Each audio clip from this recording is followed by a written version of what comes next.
Assembly budget సమావేశాలు తెలంగాణ ప్రజల కోసం కాకుండా కేసీఆర్ కుటుంబం కోసం మాత్రమే అన్నట్లు ఉన్నాయని ఏఐఎఫ్బి రాష్ట్ర ఉపాధ్యక్షులు అంబటి జోజిరెడ్డి ఆగ్రహం వ్యక్తం చేశారు.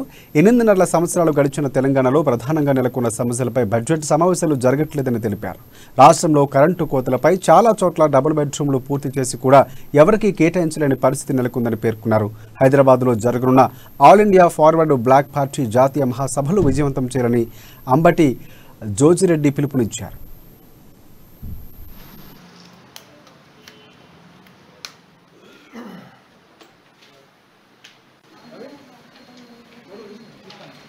బడ్జెట్ సమావేశాలు కేవలం ప్రజల కోసం కాకుండా కేసీఆర్ కుటుంబం కోసం పెట్టుకున్నట్టుగా కనబడుతున్నది. ఇలా బడ్జెట్ ఎట్లుందంటే కొత్త సీసాలో పాత సారా పోసిన విధంగా తప్ప ఇంకొకటి లేదు.